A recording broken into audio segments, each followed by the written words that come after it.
It's an exciting day for the Winnipeg Jets organization and for head coach Paul Maurice. A multi-year extension. Paul, just obviously right off the top, just your thoughts on having the deal done. Well, very pleased, obviously, with the outcome. It wasn't maybe it was an unusual process. We had met in the summer and decided that's the direction we all wanted to go, and we're excited about it. And then, as we all know, a whole bunch of things happened. So it was kind of a on the back burner, and eventually we all knew that it would get taken care of, and it has recently. You've openly spoken about how much you appreciate kind of the transparency from General Manager Kevin Cheveldayoff, Mark Chipman, especially like even as far back as when you joined the organization in 2014. So you talk about meeting in the summer, and then you're kind of asked about it during the season.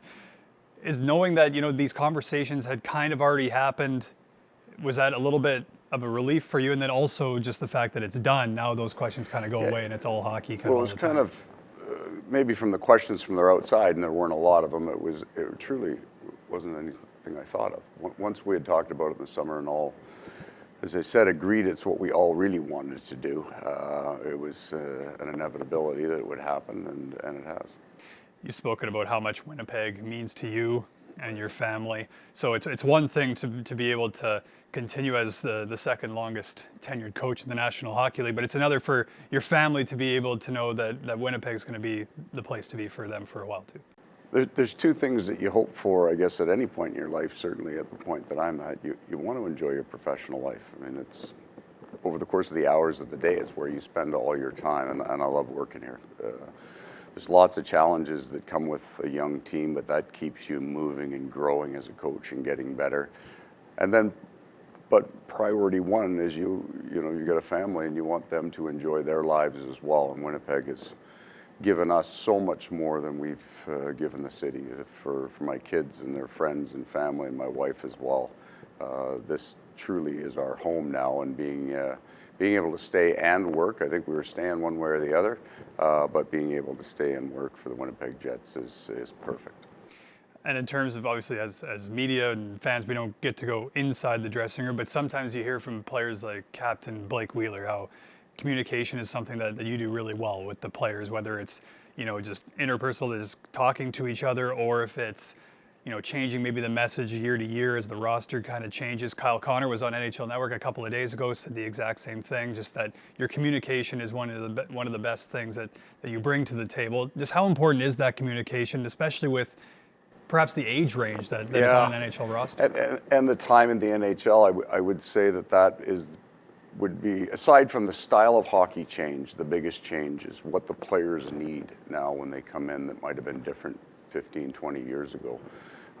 That individual communication and the group messaging has to be very, very clear. They want it. They want that kind of direction. So we work hard at it, and it's something in the coaching office we talk about. I mean, how are we interacting with our players? How does that change over the last 10 years? What do we need to do differently to make a closer connection? And we've got a very young group that kind of continually has gotten younger over the years. So we needed to be mindful of the change. I mean, when I came into the league, I think half the team was older than I was. Now I'm about the age of their parents, and their parents are younger than me. So you do need to change the way you talk to people and the way you interact with them. But that's all part of the great challenge of being in this league. One more from me. You talked in training camp about how the team was going to look different this year, given the departures that had happened and the new players that had come in. Obviously, you see every single night the team battles. They play for each other. They play for each other on the ice, and they're in that playoff race. Just kind of what sense of pride, especially given how much of maybe a shift in mentality that yourself and the coaching staff kind of had to impart in training camp. How pleased are you with where that's at? As they try to chase that playoff spot for a third straight season? Well, we've had a real understanding by the players, and that maybe goes back to the communication that we were going to look different this year, and that's okay. We just had to find a different way to use our skills. The changes that we went through this summer clearly impacts specifically on the ice how we drive our offense. We lost a lot of those guys off our back end. The bigger challenge by far, even than the players that we lost, is the injuries that we faced this year. I mean, we're going to the game in this last block of times with 8 guys out of our lineup.